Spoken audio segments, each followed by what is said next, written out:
Un millionnaire rend visite à la maison de son ex-femme et trouve son fils affamé, ainsi que la maison dans un état déplorable. Émile Laurent n'était pas un homme que se laissait facilement surprendre. Président d'un groupe immobilier en pleine ascension, il avait bâti sa fortune sur une discipline inflexible et une capacité hors norme à prévoir chaque variable de ses affaires. Installé dans un appartement de grand standing au cœur du 2e arrondissement de Lyon, il alternait entre réunions à Genève, déjeuners d'affaires à Paris et week-ends discrets sur la Côte d'Azur. Les rares moments où il ne portait pas son costume sur mesure, il était vêtu d'un jean impeccable et d'une chemise blanche repassée au millimètre près. Il menait une vie réglée comme du papier à musique. Alors, quand cette lettre manuscrite, sans timbre ni adresse d'expéditeur, glissa entre 2 factures sur son bureau, Émile sentit immédiatement que quelque chose échappait à son contrôle. Le papier était jauni, légèrement froissé, et pourtant, l'écriture qu'il reconnaissait entre mille semblait surgir tout droit du passé. Une calligraphie penchée sur la droite, fine, presque dansante. Clémence. Il ne l'avait pas vue depuis presque 10 ans. Depuis leur séparation, tout contact avait été réduit au strict minimum. Des virements mensuels précis, des mises à jour de situation par mail, froides, impersonnelles. Leur fils, Louis, était encore petit lorsqu'il avait quitté la maison. Il se souvenait de cette dernière nuit silencieuse où il avait refermé doucement la porte sans se retourner, convaincu qu'il valait mieux partir sans bruit plutôt que de prolonger une vie à 2 qui ne faisait plus sens pour aucun des deux. Il décacheta la lettre avec une prudence inhabituelle. Pas un mot de reproche, ni plainte, ni justification. Simplement une phrase, écrite au centre d'une feuille presque vide. « Si jamais tu veux nous revoir, la porte est ouverte. » En bas, un nom de village, Saint-Just-Malmont, et rien d'autre. Pas de numéro de téléphone, pas de date, pas de signature. Émile relut la phrase plusieurs fois, le cœur légèrement plus rapide que d'ordinaire. Une invitation. Non pas une supplique, mais un appel discret. Clémence savait écrire ainsi. Elle n'avait jamais été dans le mélodrame, même quand tout allait mal. Cette lettre, elle l'avait pesée mot à mot, il en était certain. Il laissa la feuille sur son bureau, passa une main sur son visage rasé de près et s'assit lentement. Pendant plusieurs minutes, il ne bougea pas. La silhouette de Clémence s'imposa à lui, floue mais persistante. Il se souvenait de ses yeux gris toujours calmes, de sa voix posée même dans les disputes.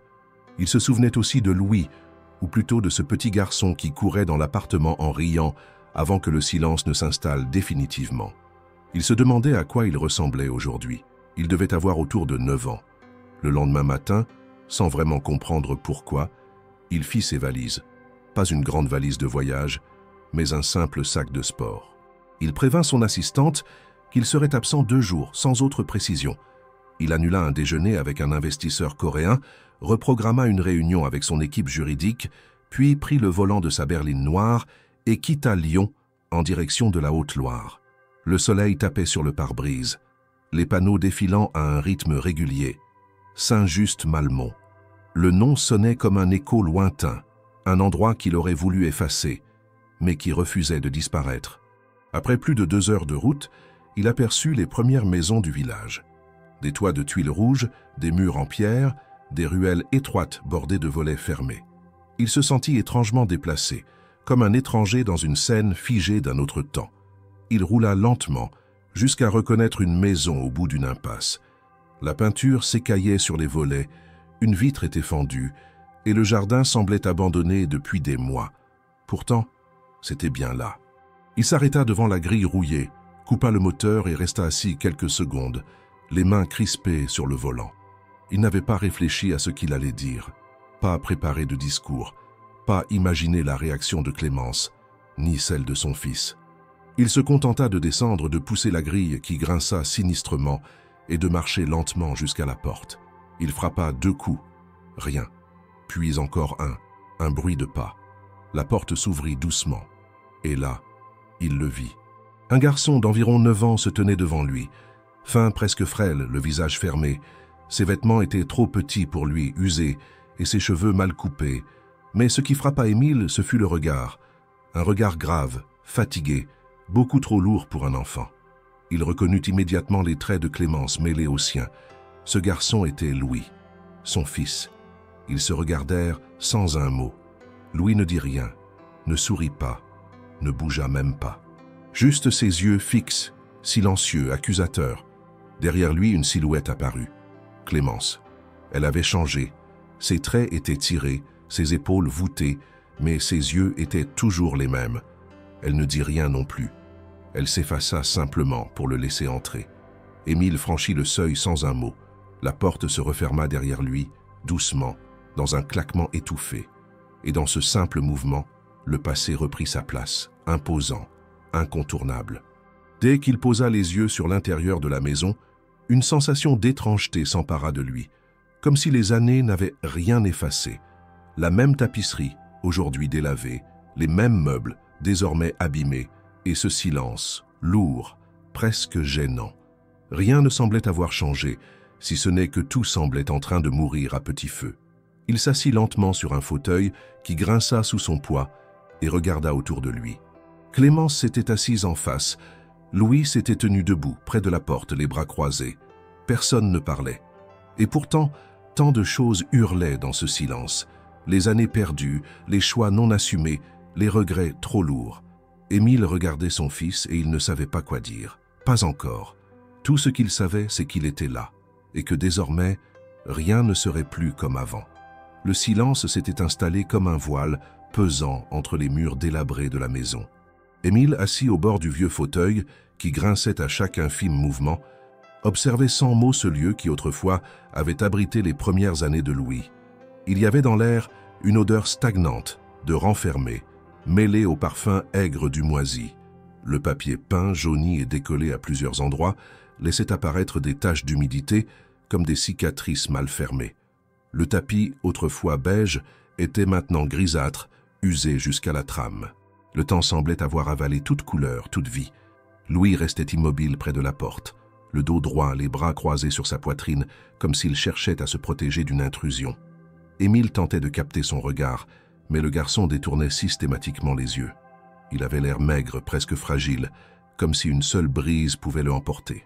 Ses joues étaient creusées, ses lèvres fendillées par le froid ou la déshydratation, et ses genoux osseux apparaissaient sous un pantalon trop court, rapiécé aux genoux. Le pull qu'il portait était visiblement un vêtement de seconde main, déformé, avec une tache ancienne près du col. Ce n'était pas un enfant qui avait grandi dans l'insouciance, mais un garçon qui semblait avoir appris trop tôt à se faire petit. Clémence, quant à elle, restait debout derrière lui, les bras tombants, les traits tirés. Elle n'avait pas encore prononcé un mot depuis qu'Émile avait franchi le seuil. Elle paraissait plus mince qu'il ne s'en souvenait, presque amaigrie. Ses yeux cernés trahissaient des nuits sans sommeil. Pourtant, il n'y avait dans son regard ni honte, ni colère. Juste une fatigue immense, comme si elle portait le poids de plusieurs vies. Elle s'adossa lentement au mur, fixant Émile comme si elle attendait qu'il comprenne sans qu'elle ait besoin de dire quoi que ce soit. Au bout de longues minutes, Émile se leva. Son pas fit craquer le vieux parquet sous ses chaussures brillantes. Il se dirigea vers la cuisine sans demander la permission. Ce qu'il découvrit le glaça d'un froid brutal. L'évier débordait de vaisselle sale, entassée de manière instable comme une sculpture de désespoir. Une bouteille de lait à moitié vide traînait sur le comptoir, couverte de gouttelettes sèches. Un paquet de pâtes ouvert était posé à même le sol, et dans un coin, une boîte de conserve entamée, sans couvercle, avait attiré quelques mouches. Il ouvrit lentement le réfrigérateur. Une lumière faiblarde clignotait à l'intérieur. 2 œufs, un reste de soupe dans un bol, un bout de fromage moisi et une carotte flétrie. Rien d'autre. Il referma sans un mot. Son cœur battait plus fort, mais il s'efforçait de ne pas laisser transparaître l'effroi qui l'envahissait. Il savait ce que cela voulait dire. Il vivait avec presque rien. En revenant dans le salon, il vit Louis assis maintenant sur le canapé, les jambes repliées sous lui, le regard fixé sur le vide. Clémence s'était avancée, se tenant à présent près de la fenêtre. La lumière d'un après-midi gris perçait à peine à travers les rideaux fins. Émile reprit place dans le fauteuil, les mains croisées, comme s'il se préparait à un interrogatoire silencieux. Et enfin, Clémence parla. « Je ne savais pas si tu viendrais, » murmura-t-elle, « mais je savais que tu reconnaîtrais mon écriture. » Sa voix était rauque, éraillée mais toujours posée.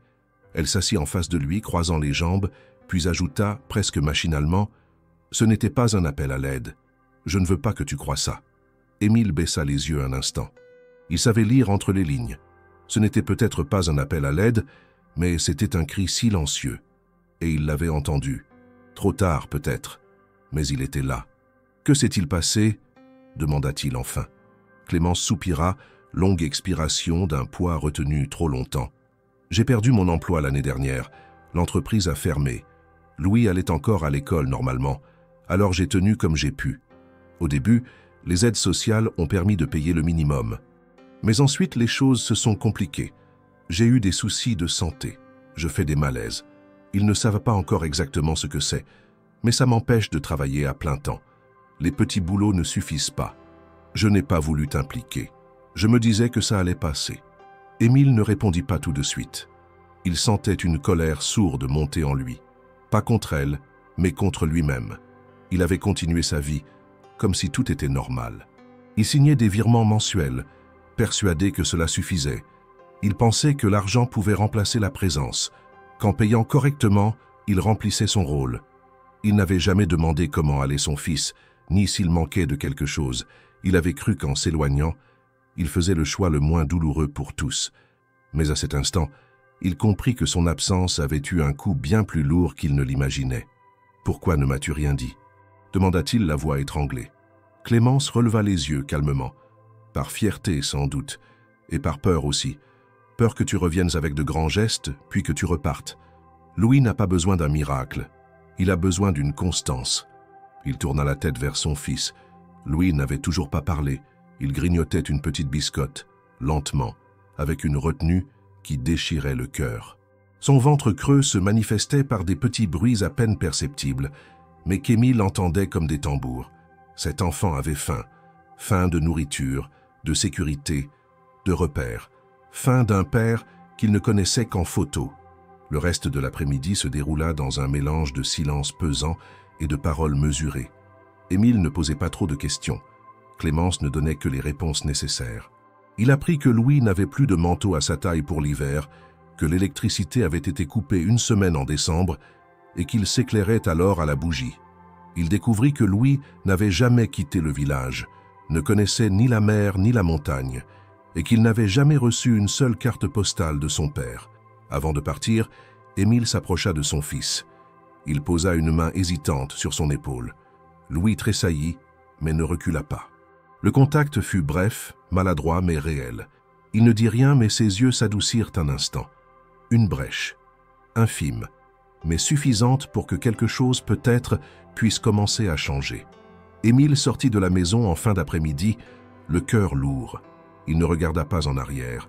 Le ciel de Saint-Just-Malmont s'assombrissait et l'air devenait plus froid. Il monta dans sa voiture et démarra, mais cette fois, il ne rentrait pas simplement à Lyon. Il emportait avec lui une image qui ne le quitterait plus jamais, celle de son fils, silencieux, amaigri, et d'une maison où le vide avait remplacé la vie. Le soir même, Émile ne retourna pas à Lyon. Il avait réservé une chambre dans un hôtel modeste aux abords de Saint-Just-Malmont, un ancien relais réaménagé dont les pierres froides et les poutres apparentes évoquaient un autre temps. Rien dans cet endroit ne rappelait son quotidien. Pas de mini-bar garni, pas de service discret, pas de réceptionniste obséquieux. Juste le calme d'un village oublié et une chambre silencieuse dont la fenêtre donnait sur un champ en friche. Il posa sa valise au sol, s'assit sur le lit sans ôter son manteau et resta là, les yeux fixés sur les rainures du parquet, comme si chaque nœud du bois racontait une histoire qu'il avait refusé d'entendre. Le visage de Louis ne quittait pas son esprit. Ce regard triste, résigné, presque adulte dans sa gravité, comment avait-il pu ne pas voir? Pendant toutes ces années, il avait continué à envoyer les virements mensuels sans jamais poser de questions. Il s'était contenté de croire, ou de vouloir croire, que cela suffisait. Il se souvenait des échanges brefs avec Clémence, quelques mails froids, toujours pratiques, jamais personnels. Jamais il n'avait osé insister, peut-être par confort, peut-être par lâcheté. Il repensait à la cuisine vide, au réfrigérateur presque désert, à l'humidité incrustée dans les murs. Il revoyait Louis grignotant sa biscotte comme s'il en faisait un festin. Et au creux de son ventre, une colère grandissait, non pas contre Clémence, mais contre lui-même. Il avait fui les conflits, évité les conversations difficiles, Il s'était réfugié dans ses affaires, ses chiffres, ses projets, persuadé que cela le rendait utile. Mais aujourd'hui, face à l'évidence, il se rendait compte que tout cela n'avait été qu'un paravent, un moyen de se soustraire à ses responsabilités de père. Le lendemain matin, après une nuit sans sommeil, Émile retourna à la maison. Clémence l'attendait sur le pas de la porte, emmitouflée dans un vieux manteau trop large. Elle ne semblait ni surprise ni soulagée de le voir. Elle ouvrit simplement la porte et s'effaça pour le laisser entrer. Louis n'était pas là. Il était à l'école, expliqua-t-elle d'une voix basse. Le salon était plus sombre que la veille, comme si la nuit s'y attardait volontairement. Émile s'assit à la même place que la veille, et Clémence prit le fauteuil en face, le dos droit, les mains jointes sur ses genoux. « Je suppose que tu as des questions, dit-elle enfin. » Émile hocha lentement la tête. « Beaucoup, mais je ne sais même pas par où commencer. » Elle inclina la tête, le regard baissé. Il y avait dans sa posture une dignité silencieuse, mais aussi une usure, comme une corde trop tendue depuis trop longtemps. Tout a commencé quand j'ai perdu mon travail à la bibliothèque municipale. La commune a réduit les budgets et mon poste a été supprimé. J'ai essayé de trouver autre chose, mais ici, tu sais comment c'est. Peu d'emplois, beaucoup de demandes, et puis il y a eu ces malaises.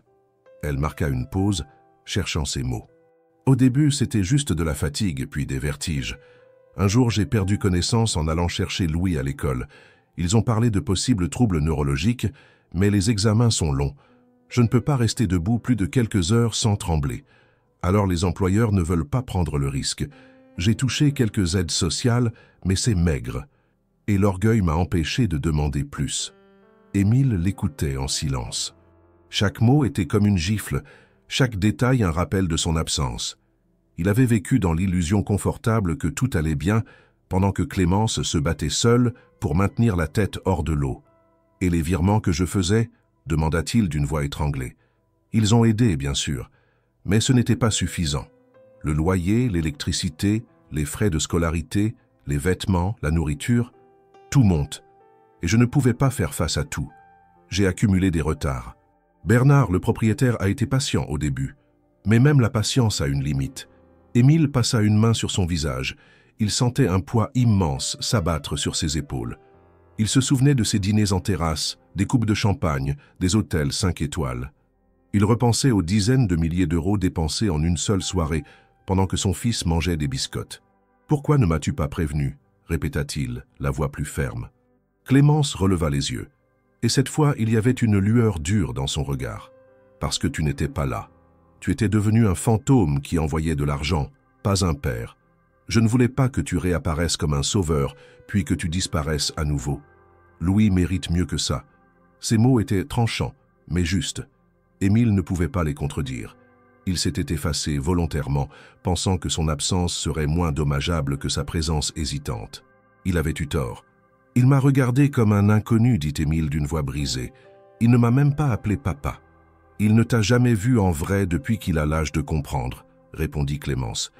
Il connaît ton visage sur une vieille photo. Il connaît ton nom, mais pas ta voix, pas ton odeur, pas ta manière de rire. Pour lui, tu es une image lointaine. » Elle se leva, marcha jusqu'à un petit buffet et revint avec une boîte en bois. Elle la tendit à Émile sans un mot. Il l'ouvrit. À l'intérieur, des dizaines de feuilles pliées, certaines en papier de cahier, d'autres sur de simples feuillets blancs. Il en prit une, la déplia. « Cher papa, aujourd'hui j'ai appris à faire un gâteau. Maman dit que tu faisais les meilleurs gâteaux. » Une autre. « Papa, est-ce que tu viendras à mon anniversaire cette fois ?» Et une plus récente, au crayon mal taillé. « Papa, je ne sais pas si tu lis ça, mais j'aimerais te voir un jour, juste une fois. » Émile sentit ses mains trembler. Il referma la boîte, les yeux embués. Clémence s'était rassise. « Je les gardais. Il n'a jamais voulu les poster. Il disait que si tu voulais venir, tu viendrais. » Il ne répondit pas. Il ne le pouvait pas. Le poids de la vérité le submergeait. Il comprenait maintenant ce que signifiait réellement l'absence. Pas seulement ne pas être là, mais ne pas être attendu, ne pas être espéré. Et dans ce silence tendu, Clémence conclut d'une voix ferme « Ne nous aide pas par culpabilité. Si tu veux faire partie de la vie de Louis, fais-le pour de bon. Sinon, laisse-le tranquille. Il mérite la vérité, pas des promesses vides. » Émile acquiesça lentement. Pour la première fois depuis longtemps, il ne cherchait pas d'excuses. Il acceptait. Il comprenait. Et au fond de lui, il savait qu'il n'avait plus le droit à l'erreur. Émile passa la nuit dans l'obscurité de sa chambre d'hôtel, incapable de trouver le moindre répit. Les draps, bien que propres, semblaient lourds comme des chaînes, et chaque bruit du bâtiment, le craquement des poutres, le grincement du plancher à l'étage, résonnait dans son esprit comme des reproches. Il se tourna encore et encore sur le matelas étroit, les yeux ouverts, fixant le plafond comme si la réponse à ses tourments allait y apparaître par magie. Mais rien ne venait, juste le vide. Un vide profond et brutal, semblable à celui qu'il avait laissé derrière lui en quittant Clémence et Louis toutes ces années plus tôt. Il se revoyait, plus jeune, arrogant dans sa conviction que la réussite professionnelle valait tous les sacrifices. À l'époque, il pensait que l'amour s'effaçait devant la logique. Le couple battait de l'aile, les disputes devenaient plus fréquentes, et plutôt que de lutter, il avait choisi la fuite. Il avait quitté leur modeste appartement de banlieue pour un bureau vitré au dernier étage d'un immeuble prestigieux. Il avait troqué les repas en famille contre des déjeuners d'affaires, les histoires du soir contre des contrats, et les rires de son fils contre le silence des hôtels de luxe. Il croyait avoir bien agi. Il avait tout rationalisé. Un virement mensuel réglé au centime près, une distance maintenue pour éviter les conflits, des vœux d'anniversaire envoyés par SMS ou, pire, par l'intermédiaire d'une secrétaire. Il pensait que l'absence physique pouvait être compensée par le confort matériel.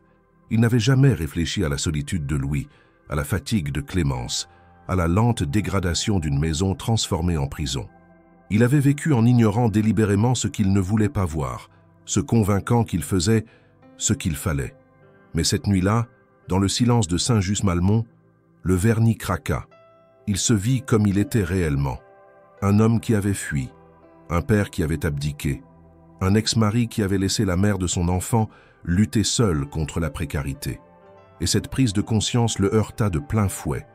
Il ne pouvait pas s'y soustraire, ni l'atténuer par une bonne action. Il comprenait enfin que son absence n'était pas simplement une erreur, c'était une faute. Il se leva au milieu de la nuit, incapable de rester allongé une minute de plus. Il s'approcha de la fenêtre, l'ouvrit et laissa l'air glacé de la campagne lui fouetter le visage. Il ferma les yeux. Les souvenirs affluaient, entremêlés, douloureux. Le premier cri de Louis à la maternité, son premier pas, son rire en cascade lorsqu'il découvrit la mère.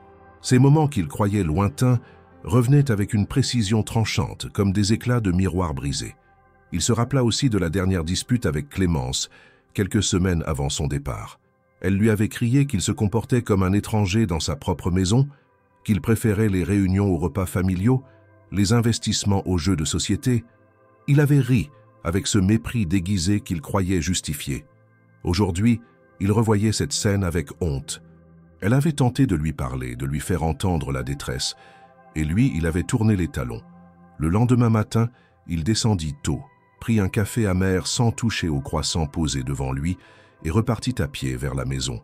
Il marchait lentement, les mains dans les poches, le visage fermé. Le village était encore engourdi par le froid, les volets fermés, le silence pesant. En arrivant, il s'arrêta quelques secondes devant la grille rouillée. Rien n'avait changé depuis la veille, et pourtant tout lui semblait différent. Cette maison n'était plus un simple bâtiment usé par le temps. Elle était le témoin de son abandon, le miroir de sa défaillance. Clémence ouvrit la porte avant qu'il ne frappe. Elle ne souriait pas, mais son regard était moins dur. Louis n'était pas encore revenu de l'école. Ils s'assirent de nouveau, face à face, dans ce salon en ruine. Cette fois, Émile parla le premier. « J'ai mal agi, pendant des années. J'ai cru que te laisser tranquille, que vous laisser tranquille, était une forme de respect. Je vois maintenant que c'était juste de la lâcheté. » Clémence ne répondit pas immédiatement. Elle sembla peser ses mots, comme toujours. Puis elle dit « Je n'ai jamais attendu que tu sois parfait, mais j'espérais que tu sois là au moins un peu. » Il baissa la tête, incapable de soutenir son regard. « J'ai raté tant de choses.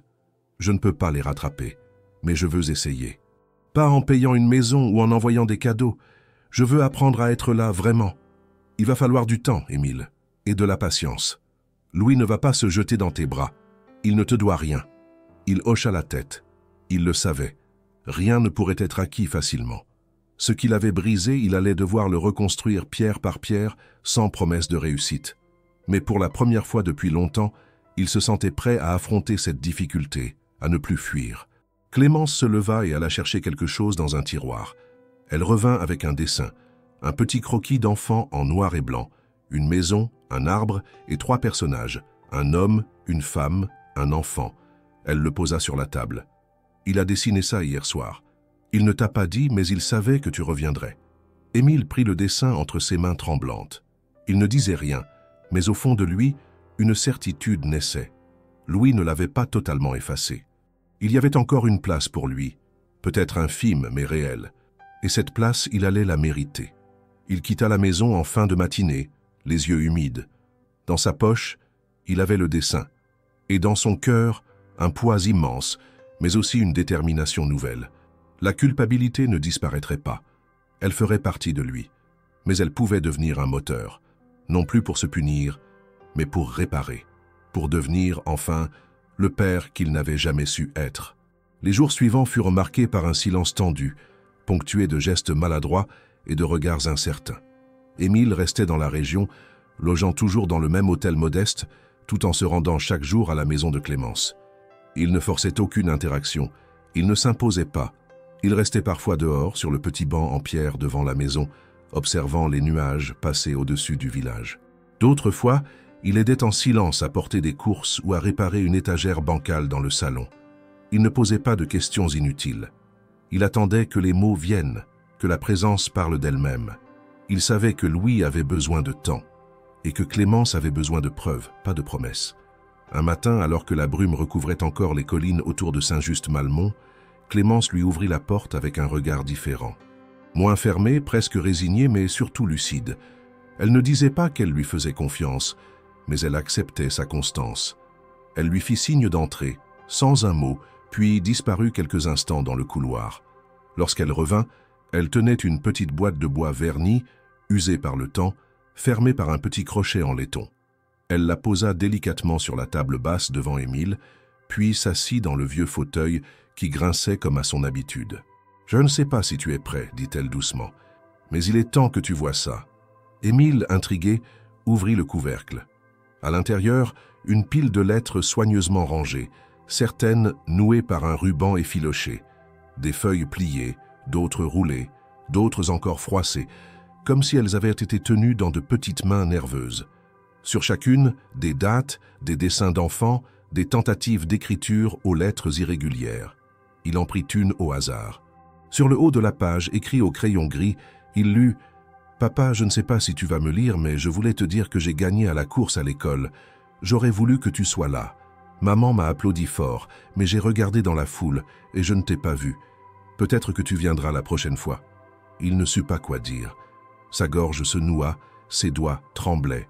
Il en ouvrit une autre. Aujourd'hui, c'était mon anniversaire. Maman a fait un gâteau au chocolat. J'ai soufflé 8 bougies. C'est beaucoup, tu trouves pas? Je t'ai attendu. Mais maman dit que tu es occupé. Moi, j'espère que tu viendras avant que j'ai 10 ans. Et encore une autre, plus récente. J'ai vu un monsieur à la télé qui avait les mêmes cheveux que toi. J'ai demandé à maman si c'était toi. Elle a dit non. Mais moi, j'aimerais savoir à quoi tu ressembles aujourd'hui. Tu peux m'envoyer une photo ou venir me voir, c'est encore mieux. Chaque lettre était une gifle. Non pas brutale, mais lente, poignante, dévastatrice dans sa tendresse naïve. C'était l'amour d'un enfant qui persistait malgré l'absence, qui s'exprimait sans colère, sans exigence, juste avec l'espoir fragile qu'un jour, ce père de papier deviendrait réel. Clémence le regardait lire sans intervenir. Elle savait. Elle avait gardé toutes ces lettres comme des témoignages silencieux de ce que leur fils avait tenté de construire, seul, avec des mots. Émile referma la boîte lentement, le regard baissé, submergé. « Il ne me les a jamais donnés, murmura-t-il. Il les écrivait pour lui? Il disait qu'un jour, tu viendrais, et qu'il pourrait te les remettre. Alors je les ai gardés. Parfois, je voulais les jeter. Par colère, par fatigue, mais quelque chose me disait qu'il fallait les garder. » Émile se redressa légèrement. Il sentait quelque chose se rompre en lui, un vieux barrage, un mur construit depuis trop longtemps. Il aurait voulu pleurer, mais même les larmes semblèrent trop faciles. Il avait honte, pas de celle qui se cache, mais de celle qui oblige à changer. Il leva les yeux vers Clémence. « Merci, pas pour les lettres, mais pour ne pas m'avoir empêché d'exister dans sa tête. Elle sourit à peine, juste un pli au coin des lèvres. Je ne l'ai pas fait pour toi, je l'ai fait pour lui, parce qu'il avait besoin d'y croire, même un tout petit peu. Le silence revint, mais cette fois, il n'était pas pesant. Il était nécessaire, comme une respiration commune. Le passé n'était pas effacé, mais il était exposé, mis à nu, prêt à être affronté. Ce jour-là, lorsque Louis rentra de l'école, Émile l'attendait, assis sur le vieux banc en pierre. Le garçon arriva avec son cartable usé, traînant un peu les pieds. Lorsqu'il vit son père, il s'arrêta net. Il ne dit rien, comme toujours, mais il ne détourna pas les yeux. Émile se leva, s'approcha lentement. « Ta mère m'a montré tes dessins », dit-il doucement. « Et les lettres? J'ai tout lu. » Louis fronça les sourcils, visiblement surpris. « Tu les as lus? »« Oui. Et je suis désolé de ne pas avoir été là, de ne pas avoir répondu. Mais je suis là maintenant. Et si tu veux encore me parler, je suis prêt à t'écouter. » Le garçon resta figé un instant, puis, d'un geste timide, il sortit de son sac une feuille froissée. Il la tendit à Émile sans un mot. C'était un autre dessin, un homme tenant la main d'un enfant. Tous deux regardaient un ballon s'envoler vers le ciel. En bas, un mot, peut-être. Émile prit la feuille comme un trésor. Il n'y avait pas de promesse dans ce mot, mais il y avait une ouverture, une possibilité, un pont fragile tendu au-dessus du vide. Clémence, derrière la fenêtre, observait la scène. Elle ne souriait pas, mais ses épaules s'étaient relâchées. Elle savait que le chemin serait long, sinueux, incertain. Mais ce jour-là, pour la première fois depuis des années, quelque chose avait changé. Émile n'était plus une ombre du passé. Il devenait une présence, pas encore un père, mais un homme qui avait décidé de mériter ce mot. Et dans la boîte de bois, les lettres silencieuses avaient enfin trouvé leur destinataire. Le début de cette journée avait tout d'un fragile équilibre. Le soleil s'était timidement levé derrière les collines de Saint-Just-Malmont, laissant filtrer une lumière pâle à travers les volets poussiéreux de la maison. Dans la cuisine, un silence concentré régnait. Clémence préparait un café maigre, pendant qu'Émile, debout près de la fenêtre entr'ouverte, observait Louis s'efforcer de faire ses devoirs, la tête penchée sur un cahier taché. L'enfant griffonnait avec application, les sourcils froncés, mais un œil restait toujours à l'affût, captant chaque geste de son père, comme pour confirmer qu'il n'était pas simplement de passage. Émile, depuis quelques jours, avait changé son emploi du temps. Il avait tout suspendu à Lyon, conseil d'administration, contrats, réunions internationales. Il avait confié la gestion temporaire de son entreprise à son associé de confiance, sans donner d'explications détaillées. Il voulait être là, entièrement, non pas comme une parenthèse dans leur vie, mais comme une présence ancrée. Et pourtant, ce matin-là, ce fragile équilibre fut brusquement mis à mal. Peu avant midi, alors que Clémence étendait une lessive dans le petit jardin envahi de mauvaises herbes, un coup sec résonna à la porte. 3 frappes précises, fermes, sans hésitation. Émile ouvrit. Devant lui, un homme d'environ 60 ans, vêtu d'un manteau de laine sombre et tenant une sacoche de cuir élimé, le regardait sans détour. Il avait l'allure de ceux qui portent l'autorité avec habitude. Sa voix fut calme, mais catégorique. « Bonjour, je suis Bernard Lefort, propriétaire de cette maison. Je suppose que vous êtes Monsieur Laurent. J'ai vu votre voiture ces derniers jours. » Émile, surpris, acquiesça d'un mouvement bref. Clémence, qui avait entendu depuis la cour, entra rapidement, les mains encore humides. Elle salua Bernard avec politesse, mais son visage se crispa instantanément. Elle savait ce que cette visite signifiait. Bernard soupira, comme s'il détestait lui-même les mots qu'il allait prononcer. « Clémence, je suis désolé de devoir venir en personne. J'ai été patient, je pense, ces derniers mois. Mais cela ne peut plus durer. 3 loyers impayés. Vous connaissez les règles. Je ne peux pas maintenir ce statu quo. » Elle ne répondit pas tout de suite.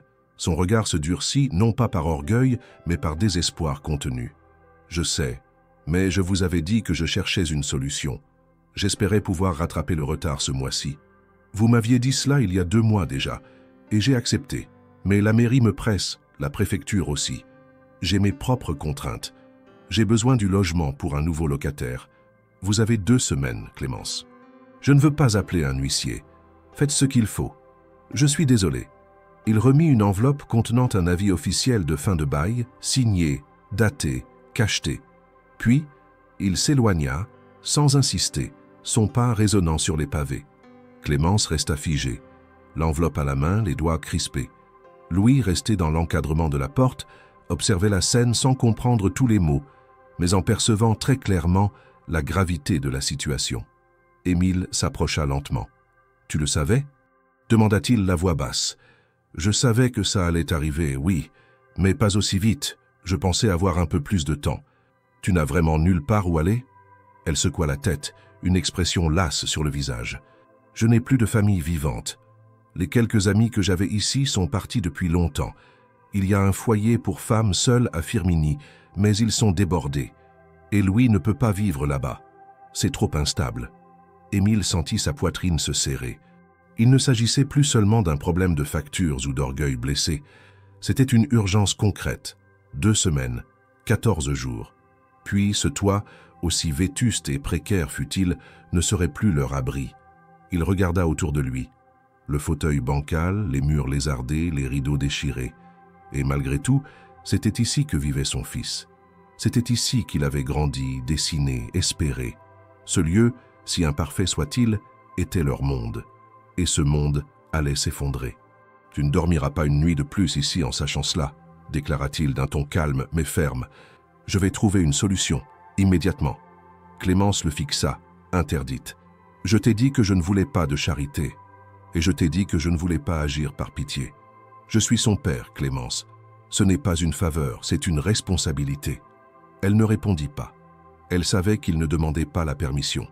Et au fond, elle savait aussi qu'elle n'avait plus le luxe de refuser. Pas pour elle, mais pour Louis. Le soir même, Émile contacta un agent immobilier de Lyon, un ancien collègue d'université spécialisé dans les locations familiales. Il expliqua la situation, exigea la discrétion et insista pour une solution immédiate, même temporaire. En moins de 48 heures, une maison fut trouvée à quelques kilomètres de Saint-Étienne. Un petit pavillon, simple mais propre, avec 3 chambres, un jardin, une école primaire accessible à pied. Clémence et Louis pourraient ainsi installer immédiatement, sans conditions, sans bail contraignant. Tout serait à son nom à elle. Le jour du déménagement, Louis observait les cartons avec une inquiétude muette. Il refusait de montrer son excitation, mais ses gestes le trahissaient. Il touchait les murs de l'ancienne maison comme s'il voulait garder en mémoire chaque fissure, chaque tache, chaque grincement familier. Émile lui tendit un sac de voyage rempli de nouveaux vêtements, choisis avec soin, sans marque-tape à l'œil. Juste des habits chauds, confortables, adaptés à sa taille. « Tu peux les essayer », dit-il doucement. Louis hocha la tête puis murmura. « Tu crois que dans la nouvelle maison on pourra mettre des dessins au mur ?» Émile sourit. « On pourra en mettre autant que tu veux. Même peindre un mur entier si tu veux. » Clémence, qui rangeait des papiers dans une boîte, entendit la réponse. Elle ne dit rien, mais un frisson discret parcourut ses épaules. Elle savait que ce déménagement n'était pas une fin, mais un passage, un saut dans l'inconnu. Et malgré les doutes, une part d'elle voulait y croire. Lorsqu'ils quittèrent la maison, la porte se referma dans un grincement douloureux. Émile regarda le bâtiment une dernière fois. Il ne voyait plus seulement un endroit délabré, il voyait le théâtre d'une survie. Et désormais, il s'était juré que Louis ne connaîtrait plus jamais l'angoisse de perdre son toit. La nouvelle maison se trouvait dans un quartier résidentiel calme, à la périphérie de Saint-Étienne, bordé d'arbres anciens et de petits jardins soignés. Dès leur arrivée, Louis resta figé sur le seuil, les yeux écarquillés. Il n'avait jamais connu un endroit aussi propre, aussi lumineux. Les murs fraîchement repeints en blanc reflétaient les rayons du soleil qui entraient librement par les fenêtres. Une odeur de peinture neuve et de bois verni remplissait l'espace, mêlée à celle du parquet encore intact. Clémence entra en silence, comme si elle n'osait pas perturber cet ordre parfait. Elle posa ses sacs à l'entrée et regarda autour d'elle avec une prudence retenue. Émile, qui les avait accompagnés jusqu'à la porte, resta en retrait, observant la scène sans intervenir. Le lendemain matin, après une première nuit étrange mais tranquille, Émile se présenta avec 2 sacs remplis de provisions. Il avait pris soin d'acheter des produits simples, familiers, du pain frais, des fruits, du lait, du chocolat en poudre, des pâtes, un peu de viande. Il déposa le tout sur la table de la cuisine, sans théâtralité, comme s'il avait toujours fait cela. Louis, encore en pyjama, entra dans la pièce et s'arrêta net en voyant la table couverte. Il regarda sa mère, puis son père, puis le lait. Il s'approcha lentement et saisit une pomme avec les 2 mains, comme s'il tenait un objet précieux. C'est pour nous » demanda-t-il hésitant. « Bien sûr, » répondit Émile doucement. « Tout ça, c'est pour remplir vos placards. Tu peux en prendre autant que tu veux. » Clémence s'approcha alors, ouvrit un placard vide et commença à y ranger les courses. Elle ne disait rien, mais chaque mouvement était empreint d'une gravité nouvelle. Elle n'était pas habituée à cette forme d'aide, mais elle ne la rejetait plus. Les jours qui suivirent, Émile resta présent. Il venait tous les matins, parfois avec un sac de provisions, parfois avec des vêtements, parfois avec des livres ou des jeux. Il prenait soin de ne pas imposer de luxe, de ne pas afficher sa richesse. Tout était discret, choisi avec attention, comme un père qui apprend à connaître son fils et ses besoins. Il accompagna Louis pour son inscription dans une école proche. L'établissement, modeste mais bien tenu, accueillit le garçon sans difficulté. L'institutrice, une femme énergique d'une 50aine d'années, fut touchée par la timidité de Louis et par l'attention que lui portait ce père visiblement peu habitué à ce rôle. Émile assista à l'entretien, signa les formulaires, écouta les recommandations. À la sortie, Louis serrait sa main. Il ne disait rien, mais son regard brillait d'une émotion difficile à nommer. « Tu veux aller voir la bibliothèque après ?» proposa Émile. Louis hocha la tête. Ensemble, ils passèrent l'après-midi parmi les rayonnages de livres. Le garçon choisit 2 bandes dessinées, un livre sur les planètes et un roman d'aventure. Émile ouvrit une carte de lecteur à son nom. Ils sortirent, chacun portant un sac, et rentrèrent à la maison en silence, mais liés par une forme de complicité naissante. De son côté, Clémence retrouvait peu à peu une énergie que la misère avait étouffée. Émile, sans insister, lui avait proposé de financer temporairement une aide à domicile. Une femme du quartier, expérimentée, douce, qui pouvait l'accompagner dans les tâches fatigantes. Clémence avait accepté, mais à condition de la rémunérer elle-même dès qu'elle aurait un revenu stable. Elle voulait reprendre le contrôle de sa vie, pas simplement la déléguer. Grâce aux bouche à oreille, elle trouva rapidement une opportunité. Une famille cherchait une professeure pour leur enfant dyslexique. Clémence, ancienne bibliothécaire passionnée par la pédagogie, proposa ses services. L'essai fut concluant. Le bouche à oreille fit le reste. En 3 semaines, elle avait déjà 3 élèves réguliers. Son emploi du temps se remplissait doucement. Elle reprenait goût à l'échange, au savoir, à la parole utile. Le soir, elle revenait fatiguée, mais redressée. Et Louis, voyant sa mère plus sereine, devenait lui aussi plus stable. Mais ce n'était pas seulement une affaire d'école ou de travail. C'était aussi dans les gestes simples que tout changeait. Un soir, Émile proposa à Louis de préparer le dîner ensemble. Il sortit des œufs, du fromage, quelques pommes de terre, une omelette. Rien d'extravagant, mais une recette qu'il lui avait autrefois préparée quand il était tout petit, avant le divorce. Louis ne répondit pas tout de suite. Il observait son père, incertain, puis s'approcha du plan de travail. « Tu sais encore faire cuire sans cramer ?» demanda-t-il avec un demi-sourire. « Tu veux vérifier ?» répliqua Émile en haussant un sourcil. Pendant 1 heure, ils cuisinèrent ensemble. Rires étouffés, gestes maladroits, mais complices. À table, Clémence observa la scène. Elle n'intervint pas. Elle laissa faire. Et pour la première fois depuis longtemps, elle entendit son fils rire à gorge déployée. Émile ne s'attendait pas à ce que les choses aillent vite. Il savait que la confiance ne se proclamait pas, qu'elle se construisait. Mais chaque moment partagé, chaque geste quotidien, chaque parole échangée, était une pierre ajoutée à l'édifice. Il ne voulait pas juste être celui qui avait sauvé une situation critique.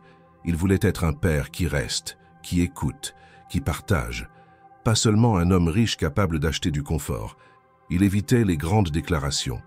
Il préférait les petits gestes. Venir chercher Louis à la sortie de l'école, l'aider à faire ses devoirs, discuter avec Clémence des rendez-vous médicaux, organiser les choses en douceur. Il refusait de transformer cela en mission ou en devoir. C'était simplement une manière de vivre désormais, d'être là pour de bon. Clémence, elle aussi, gardait ses distances émotionnelles. Elle ne s'emportait pas, elle ne tombait pas dans la gratitude facile, mais son regard changeait. Moins d'inquiétude, plus d'attention. Elle voyait en Émile non plus un homme du passé, mais un homme en train d'apprendre à être présent. Et cela, pour elle, valait plus que toutes les paroles du monde. Un soir, après avoir couché Louis, Émile resta un moment sur le pas de la porte. Il regarda la lumière s'éteindre dans la chambre, puis se tourna vers Clémence, qui refermait les volets du salon. « Merci de me laisser être là », dit-il doucement. Elle ne répondit pas immédiatement. Puis, sans le regarder, « C'est à Louis de te laisser être là. Moi, je fais juste en sorte qu'il ait le choix. » Émile comprit la nuance. Il ne gagnerait pas leur confiance par sa seule volonté. Il devait la mériter, jour après jour. Mais pour la première fois, il savait que ce n'était pas une tâche à accomplir, c'était un rôle à incarner. Un rôle qu'il avait ignoré trop longtemps et qu'il s'engageait enfin à vivre pleinement. Malgré la stabilité nouvelle qui s'installait peu à peu dans leur quotidien, une tension sourde continuait de flotter entre les murs de la maison. Ni Louis, ni Clémence ne savaient comment gérer ce retour d'Émile, si ce n'est par prudence. Il était là, chaque jour, avec une régularité presque rassurante, mais il restait un élément étranger à une routine qu'ils avaient dû construire sans lui. Il n'était pas un intrus, mais pas encore un pilier. Il naviguait à la lisière, avec douceur, avec attention, mais toujours en équilibre instable. Louis, notamment, oscillait entre curiosité et méfiance. Il participait aux activités proposées par son père. Une promenade au parc, un jeu de société après le dîner, quelques devoirs faits côte à côte. Il ne refusait rien, mais ne se livrait pas. Il écoutait, observait, répondait à demi-mot.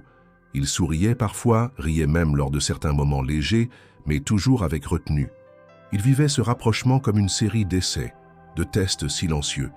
Il voulait croire mais n'osait pas. Et cette peur, Émile la ressentait dans chaque regard de son fils, dans chaque silence prolongé. Un soir d'automne, alors que le vent secouait les volets de la maison, Louis était assis sur le canapé avec un livre ouvert sur les genoux. Émile, de son côté, corrigeait doucement un exercice de mathématiques posé sur la table. Clémence préparait une tisane dans la cuisine. Soudain, Louis leva les yeux de son livre et demanda d'une voix calme, presque trop calme, « Et quand tout ira mieux, tu vas repartir ?» La question tomba comme une pierre dans un puits. Émile leva lentement les yeux vers lui, pris au dépourvu. Il n'y avait ni reproche ni colère dans le ton de Louis, juste une interrogation brute, directe, comme seuls les enfants peuvent en formuler. Clémence, qui avait entendu depuis la cuisine, ne bougea pas. Elle resta silencieuse, donnant à Émile la responsabilité de répondre seul. « Non, répondit-il d'une voix grave, après un instant. Je ne vais pas repartir. Ce n'est pas temporaire. Je suis là pour de bon. » Louis le regarda, sans cligner des yeux. « Tu étais là au début, puis t'étais plus là. Peut-être que tu vas refaire pareil. » Émile sentit un frisson lui parcourir la nuque. Il aurait voulu répondre avec force, promettre, rassurer. Mais il savait que les promesses n'avaient plus de valeur ici.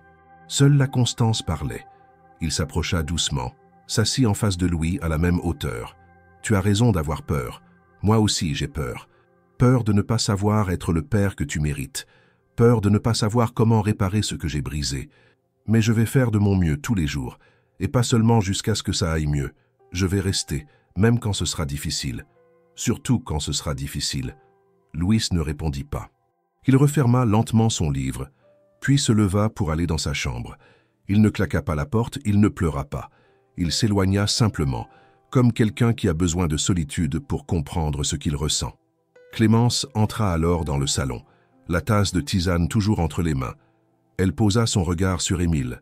« Tu vois, ce n'est pas contre toi. C'est juste qu'il a appris à ne compter que sur lui. Ça ne se défait pas en un mois, ni en deux. » Émile acquiesça en silence. Il savait. Il ne voulait pas brûler les étapes, mais il craignait cette distance, cette prudence douloureuse. Il ne cherchait pas à forcer les sentiments, mais il espérait qu'un jour, Louis puisse lui faire confiance sans avoir à se protéger. Avec Clémence aussi, la proximité restait mesurée. Elle le remerciait parfois du regard, acceptait les services, les gestes, la présence, mais elle gardait une distance émotionnelle nette. Ils partagèrent des repas, des trajets, des instants simples. Mais il n'y avait jamais de confidence, jamais de nostalgie. Leur passé commun n'était pas évoqué.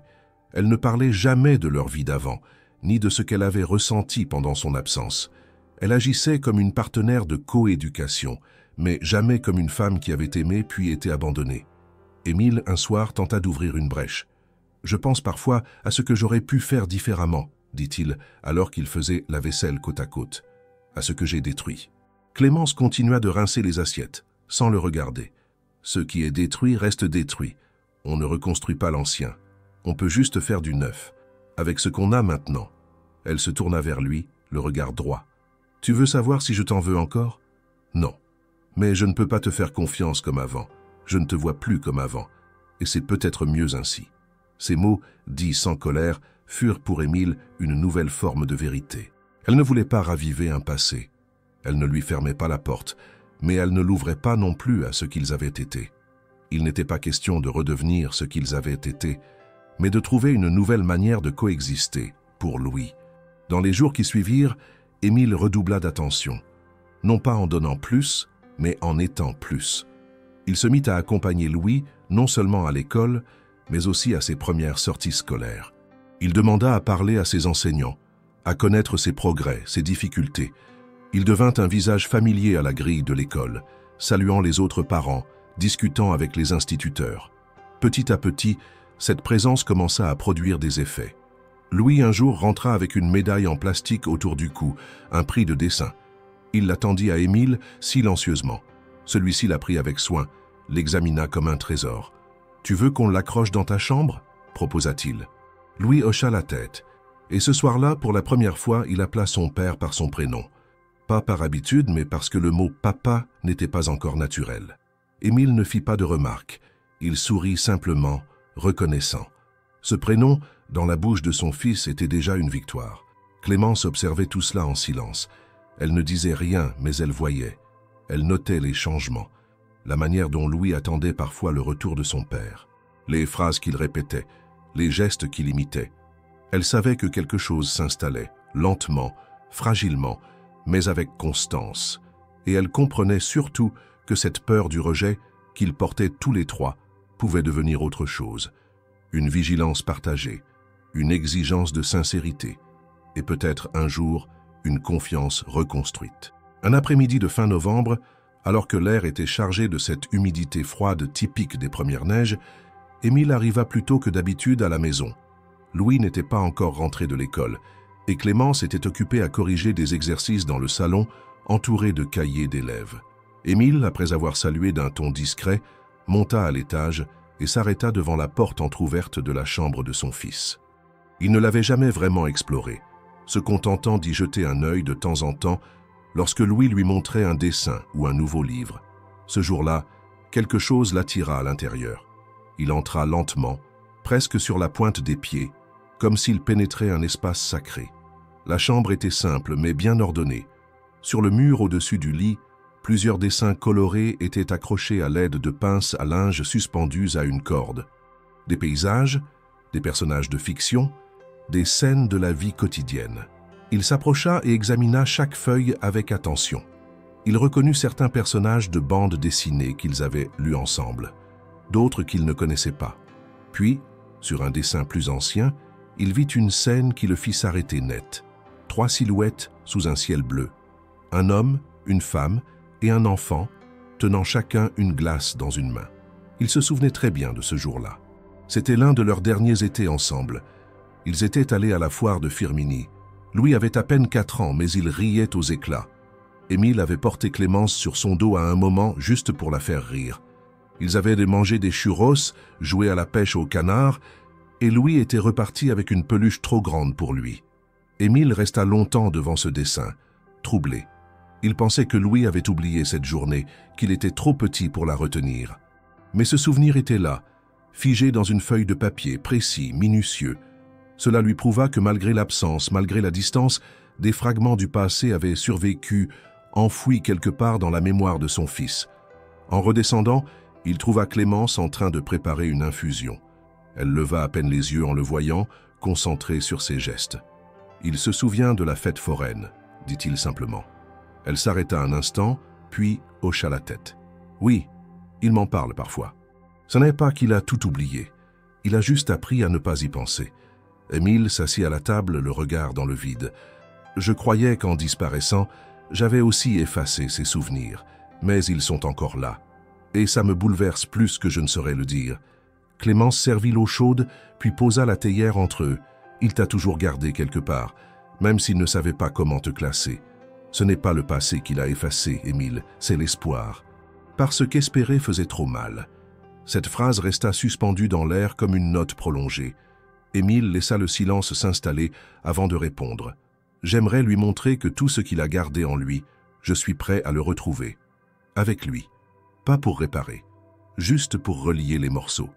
Clémence ne répondit pas, mais son regard, pour la première fois, se posa sur lui avec une forme de douceur, presque imperceptible. Comme si elle aussi, peu à peu, commençait à croire que l'homme assis devant elle n'était plus celui qui avait fui.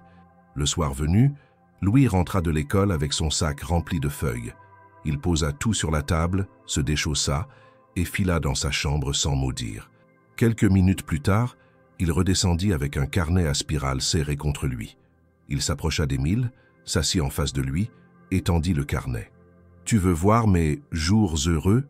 Émile prit le carnet avec soin. Sur la couverture, un autocollant en forme d'étoile. À l'intérieur, une série de dessins, les uns à la suite des autres. Chaque page représentait un moment précis, une scène simple, un soir à faire des crêpes, une promenade dans le quartier, une lecture sur le canapé, un goûter au parc. Certaines scènes dataient clairement d'avant le départ d'Émile, d'autres étaient plus récentes. Il vit un dessin d'eux en train de planter un petit arbre dans le jardin. C'était il y a 2 semaines.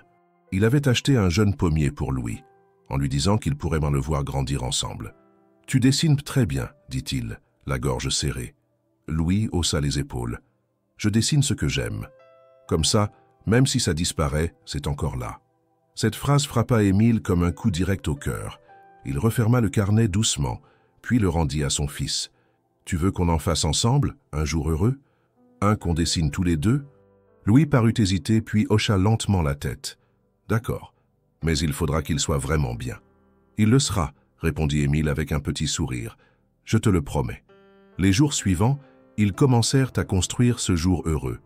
Émile emmena Louis au musée d'art moderne, où ils firent un atelier de peinture père-fils. Ils rirent, se tachèrent les mains et repartirent avec 2 toiles abstraites improbables. Le soir même, ils dessinèrent cette journée dans le carnet. 2 bonshommes barbouillés de couleurs, debout devant une toile en train de sourire. En dessous, Louis écrivit « Aujourd'hui, j'ai rigolé fort. » Clémence, en voyant le dessin, ne dit rien. Mais ce soir-là, elle sortit une vieille boîte qu'elle gardait dans son armoire. Elle y avait rangé quelques photos anciennes, dont celle de la fête foraine. Elle la donna à Louis, sans commentaire. Le garçon l'observa longuement, puis la glissa dans son carnet. Émile comprit que ce geste simple mais fort était une manière de reconnaître que les souvenirs pouvaient vivre à nouveau, que ce passé, autrefois douloureux, pouvait être relié au présent. Il comprit que la mémoire n'était pas un poids, mais un pont. Et dans ce carnet, devenu trésor familial, les fragments dispersés de leur histoire commençaient enfin à s'unir, non plus dans la douleur, mais dans le partage, non plus dans l'attente, mais dans la construction.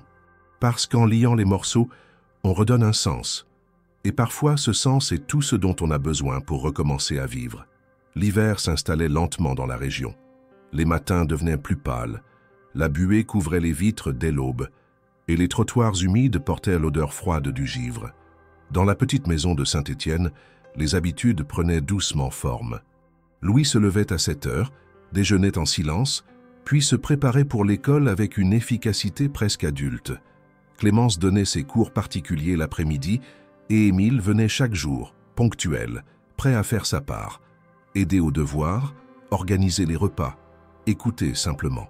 Mais derrière ce quotidien apaisé, une question mûrissait dans l'esprit d'Émile, une idée qu'il avait longtemps repoussée, par peur de perturber l'équilibre fragile qu'il construisait.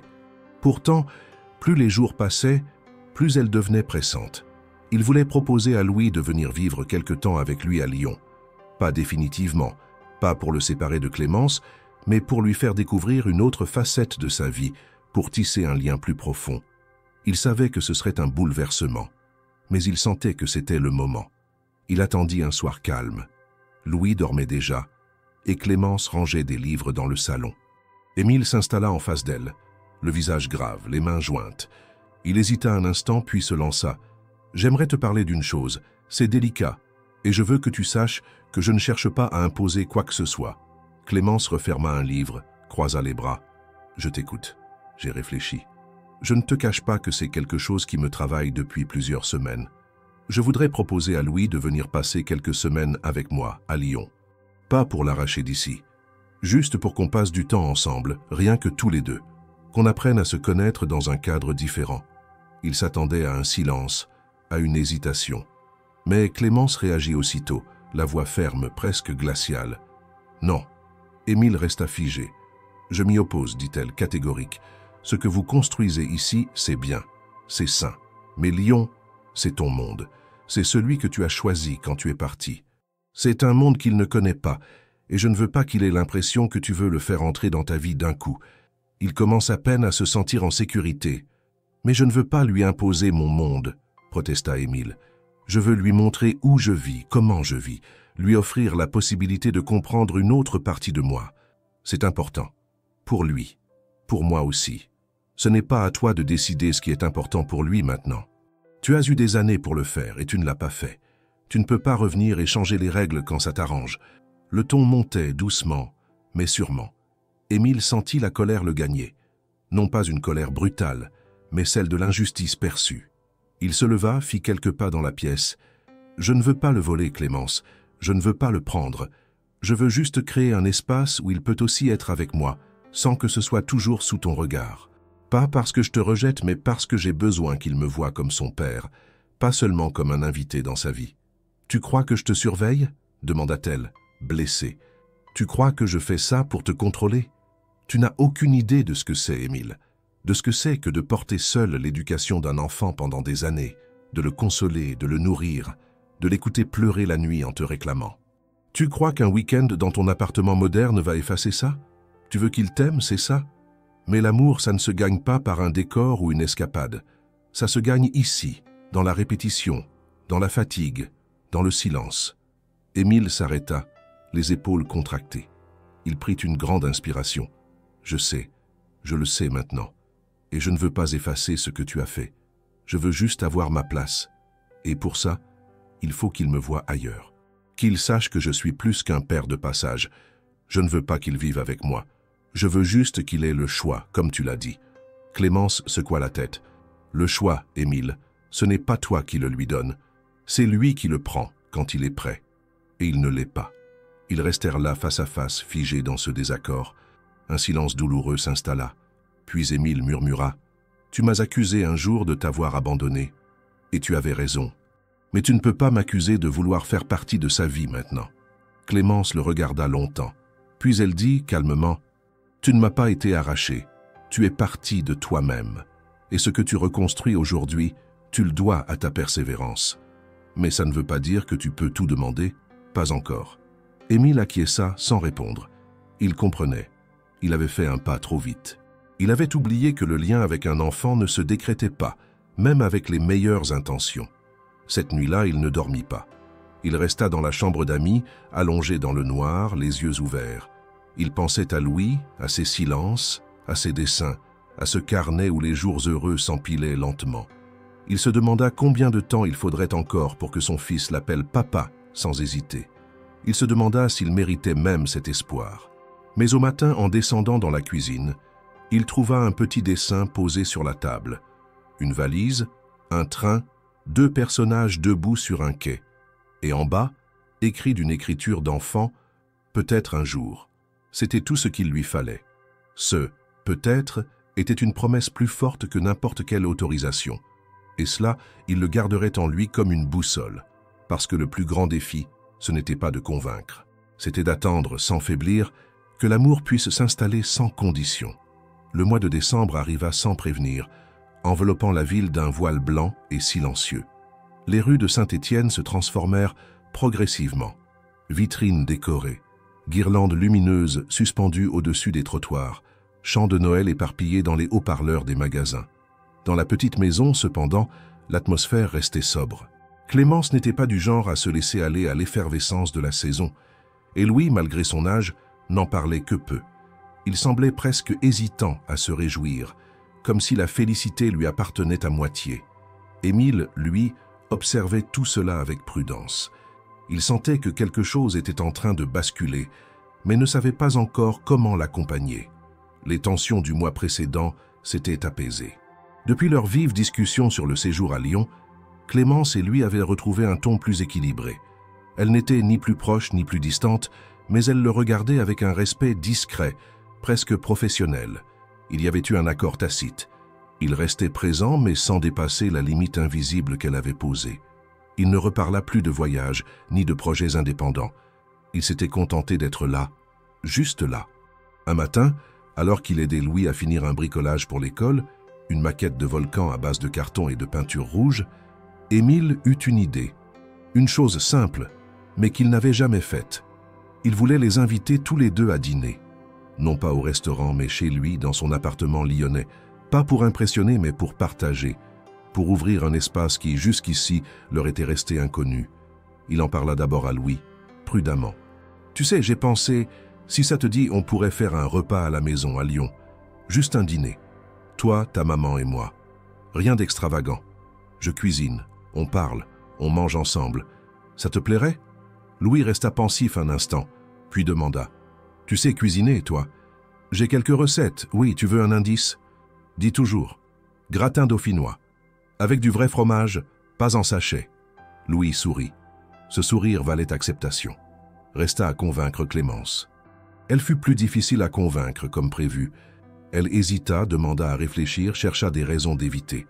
Mais une semaine plus tard, après avoir observé Louis dessiner dans son carnet un petit plan de table avec 3 chaises et une casserole au centre, elle céda. Le soir venu, ils prirent le train pour Lyon. Émile les attendait à la gare, vêtu simplement, sans cravate, sans artifice. Il avait nettoyé l'appartement de fond en comble, rangé les objets luxueux, choisi une ambiance sobre.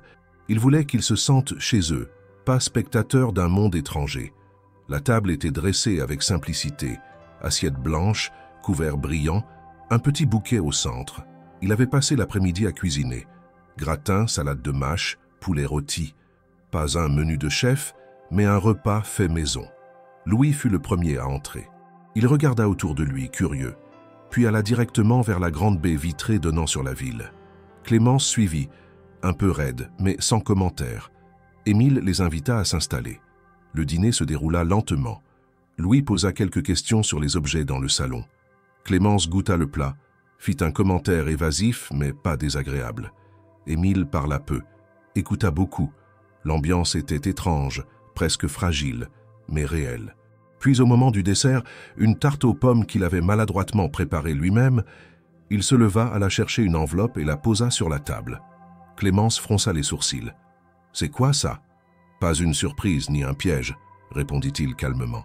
« Juste quelque chose que je devais faire depuis longtemps. » Elle ouvrit l'enveloppe. À l'intérieur, un document notarié, une donation. Le pavillon dans lequel ils vivaient désormais, qu'elle croyait encore en location, était désormais à leur nom, elle et Louis, en toute propriété. Aucun prêt, aucun loyer, une maison à eux, un toit définitif. Clémence resta silencieuse. Elle relut plusieurs fois le papier comme pour y trouver une faille, une condition cachée. « Je ne veux rien en échange, » dit Émile. « Je ne veux pas que tu penses que j'achète quoi que ce soit. Je ne cherche pas à me faire pardonner. Je veux juste que vous soyez en sécurité, que Louis ait un lieu à lui, et que tu puisses, toi aussi, respirer. » Elle releva les yeux, et pour la première fois depuis des années, ses yeux se remplirent de larmes. Pas des larmes de douleur, mais de soulagement. Elle tenta de les cacher, tourna la tête, mais Louis l'avait vue. Il s'approcha d'elle, lui prit la main. « C'est bien, maman, » murmura-t-il. Émile, lui, restait debout, le regard posé sur eux, le cœur serré. Il ne s'attendait pas à une reconnaissance. Ce moment n'était pas pour lui. Il était pour eux, pour leur stabilité, pour leur avenir. Lorsque le train repartit le soir même, Clémence posa la main sur la vitre, regardant les lumières de la ville défiler. Louis dormait contre elle. Elle ne dit rien, mais elle savait que quelque chose avait changé. Non pas dans les gestes, mais dans la confiance. Émile avait agi sans bruit, sans attente. Et dans ce geste, il avait enfin prouvé que sa présence n'était plus un luxe passager. Elle était devenue une réalité. Et parfois, c'est dans le silence d'un retour de train, dans la chaleur d'un repas simple, dans la signature d'un papier discret, que les plus grands tournants se produisent. Parce qu'ils ne se crient pas, ils se vivent. Les jours qui suivirent le dîner à Lyon marquèrent un tournant discret, mais profond. Il n'y eut pas d'effusion, pas de grandes déclarations, mais quelque chose dans les regards, dans les gestes, dans les silences partagés, avait changé. Clémence ne regardait plus Émile comme un intrus, ni même comme un homme revenu d'un passé douloureux, mais comme une présence désormais intégrée à leur quotidien. Elle n'avait pas oublié, elle n'avait pas pardonné à la manière des romans où tout s'efface, mais elle avait accordé une place, une vraie. Et Louis, de son côté, ne guettait plus chaque départ comme une possible disparition. Il commençait à vivre dans l'instant avec son père, sans se demander si cela durerait. Le petit pavillon, désormais officiellement leur bien, fut peu à peu investi avec davantage de confiance. Clémence y ajouta des plantes, des cadres au mur, quelques touches personnelles qu'elle n'avait pas osé poser tant qu'elle ne se sentait pas en sécurité. Elle reprenait goût à l'idée de construire quelque chose de stable. Son travail comme professeure particulière se développa par le bouche à oreille. Des familles du quartier la recommandaient, admirant sa douceur, sa rigueur, sa capacité à adapter les méthodes aux besoins spécifiques de chaque élève. Elle gagna suffisamment pour envisager d'investir dans du matériel pédagogique, des livres spécialisés et même un petit ordinateur portable d'occasion qu'elle utilisa pour planifier ses séances. Émile continuait à venir presque tous les jours. Parfois, il restait pour le dîner. D'autres fois, il repartait en fin d'après-midi après avoir passé du temps avec Louis. Il ne cherchait plus à impressionner, à combler son absence passée par des cadeaux ou des projets extravagants. Il vivait les choses dans leur simplicité. Il l'emmenait faire les courses, l'aidait à réviser ses dictées, lui apprenait à faire des omelettes ou à réparer un vélo. Il passait des après-midi à assembler des maquettes, à discuter de l'univers et des planètes, ou à lire côte à côte, chacun plongé dans son livre. Un samedi matin, Louis entra dans la cuisine alors qu'Émile préparait le petit déjeuner. Il s'installa à la table, l'air encore endormi, et dit d'un ton neutre « Tu sais, je pense que maintenant je peux t'appeler papa. » Émile se figea. Il ne dit rien tout de suite. Il continua de remuer doucement le chocolat chaud dans la casserole. Puis, lentement, il se retourna, un sourire à peine contenu sur les lèvres. « Tu peux, oui, si tu veux. » Louis hocha la tête, attrapa son bol et but une gorgée comme si de rien n'était. Mais Émile, en cet instant, sentit quelque chose se briser en lui. Une barrière, une attente silencieuse, une peur refoulée. Il n'en parla pas, ne fit aucun commentaire ce jour-là, mais ce mot résonna dans son esprit pendant des heures. Ce simple mot, « papa ». Clémence, lorsqu'elle l'apprit, ne dit rien de plus qu'un « il était temps », prononcé sans ironie.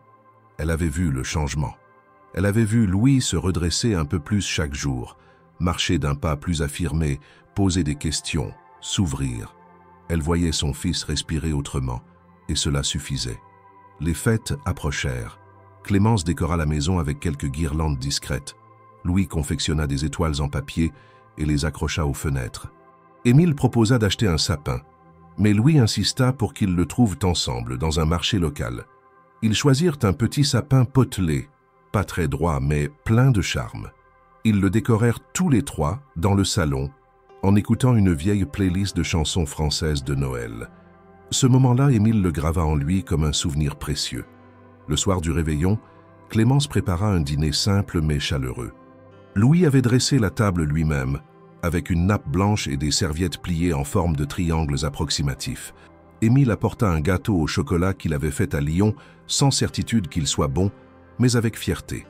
Ils mangèrent, discutèrent, rirent. Et à minuit, Louis ouvrit un petit paquet que Clémence avait préparé. Une montre d'enfant à aiguille avec un bracelet bleu. Il sourit, heureux. Puis il tendit un autre paquet à Émile, emballé dans un vieux papier cadeau. « C'est pour toi. » Émile le déballa lentement. À l'intérieur, un dessin encadré. Une maison, un jardin, 3 silhouettes, main dans la main. En bas, écrit au feutre noir, « Ma vraie équipe ». Il resta figé. Puis il leva les yeux vers son fils, qui le regardait en silence. « Merci, murmura-t-il. C'est le plus beau cadeau que j'ai jamais reçu. » Clémence observait la scène sans intervenir. Elle ne pleurait pas, mais ses yeux brillaient. Elle comprenait, dans ce moment-là, que quelque chose s'était solidifié entre eux. Plus que du pardon, plus que de la réparation. Une alliance, une reconnaissance mutuelle. Dans les semaines suivantes, la routine reprit. Mais elle avait un autre goût. Louis partait à l'école en courant heureux. Clémence travaillait avec sérénité. Émile reprenait doucement certaines affaires à Lyon, mais toujours avec l'assurance qu'il reviendrait ici le soir. Il devint un repère pour Louis, une évidence. Un dimanche matin, alors qu'ils prenaient tous trois un petit déjeuner tardif, Clémence se leva pour ouvrir la fenêtre. L'air frais entra dans la cuisine, balayant les odeurs de pain grillé. « On pourrait aller au parc cet après-midi » proposa-t-elle. Louis a dit qu'il voulait essayer son cerf-volant. Émile hocha la tête. « Bonne idée. Et on pourrait passer chercher un goûter sur le chemin. » Louis sourit, mordit dans sa tartine, puis dit simplement « J'aime bien quand on est tous les trois. » Personne ne répondit. Il n'y avait rien à ajouter. Les mots avaient dit ce qu'il fallait, et dans ce moment suspendu, chacun comprit que quelque chose avait changé pour de bon. Ce n'était plus une tentative de reconstruction, c'était une nouvelle vie, ensemble. Sans précipitation, sans éclat, mais solide, présente, réelle. Le printemps pointait à peine sur la ville, encore dissimulée sous les derniers frissons de l'hiver. Pourtant, dans le petit pavillon de Saint-Étienne, une chaleur nouvelle s'était installée depuis longtemps. Pas celle du climat, mais celle du cœur, celle que l'on cultive sans bruit, dans les gestes répétés, dans la constance silencieuse. Cela faisait désormais 1 an qu'Émile était revenu. 1 an depuis cette lettre sans adresse, ce seuil franchi, ce regard échangé avec un fils qu'il ne connaissait presque pas.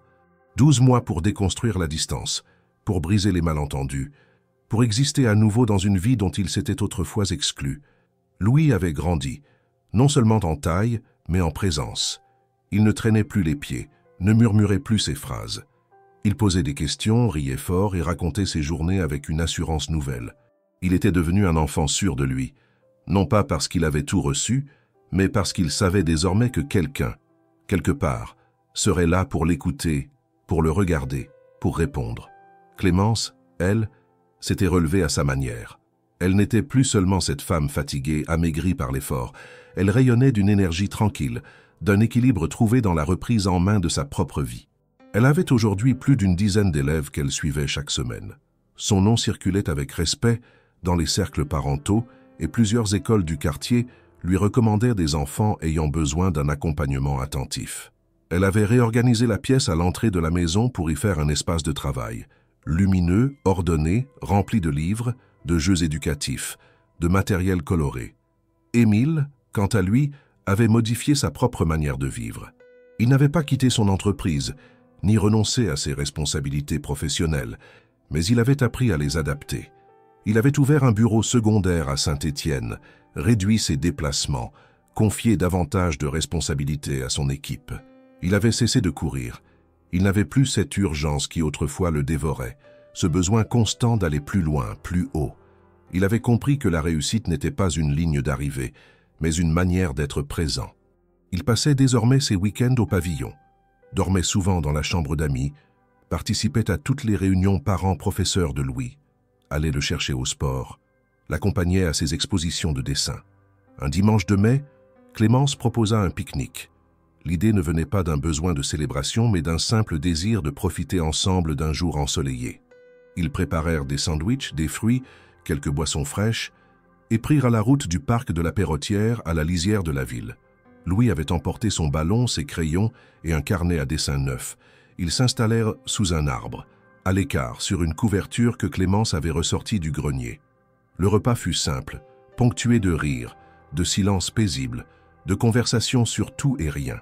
Émile s'allongea dans l'herbe, bras croisés sous la tête, regardant le ciel. Louis jouait un peu plus loin, courant après son ballon. Clémence, assise contre le tronc, lisait un roman. L'instant était parfait dans sa banalité, et c'est souvent dans ces moments-là que l'essentiel se révèle. Après le déjeuner, Louis revint, tenant dans sa main un dessin encore frais. Il s'approcha, le tendit à Émile et Clémence. « C'est vous et moi au milieu. J'ai mis mon équipe en bas. » Ils prirent la feuille, 3 silhouettes dessinées à la main, colorées de manière joyeuse. Un ciel bleu au-dessus, un soleil dans un coin, et au centre, l'écriture un peu penchée de Louis, mon équipe. Clémence le regarda longuement. Elle sourit. Émile ne put s'empêcher de sentir ses yeux se brouiller. « Tu l'as bien dit, Louis, » murmura-t-il. « On est une équipe. » Louis s'assit entre eux, s'adossant au ventre de sa mère, posant une main sur le bras de son père. Il ne parlait plus. Il n'avait plus besoin de dire. Tout était là, dans le geste, dans la présence, dans le souffle partagé. Quand le soleil commença à décliner, ils rangèrent leurs affaires. Avant de partir, Clémence ramassa la couverture, plia soigneusement le dessin et le glissa dans son sac. Émile chargea le panier vide dans la voiture. Louis, lui, resta un instant immobile, fixant le parc, comme s'il voulait graver chaque détail. Sur le chemin du retour, Émile, au volant, jeta un regard dans le rétroviseur. Il vit son fils, la tête contre la vitre, un léger sourire aux lèvres. Et il comprit dans ce reflet tout ce qu'il avait retrouvé. Pas une vie d'avant, pas un passé rétabli, mais une présence réelle, une famille recomposée sans éclat, sans drame, mais avec vérité. Ce jour-là, il ne pensa plus à ce qu'il avait manqué, ni à ce qu'il aurait dû faire. Il pensa à ce qu'il faisait désormais, et cela lui suffit. Parce qu'être père, au fond, ce n'est pas réparer. C'est être là, jour après jour, minute après minute. C'est accepter le silence, les doutes, les maladresses. C'est apprendre sans cesse, aimer sans mesure, construire sans condition. Et dans ce parc, sous ce ciel de printemps, Émile Laurent, le millionnaire, le décideur, le bâtisseur d'immeubles, n'était rien d'autre qu'un homme comblé par ce qu'il avait de plus précieux. Un fils qu'il avait accepté, une femme qui lui faisait confiance et une vie qui, enfin, avait retrouvé son sens.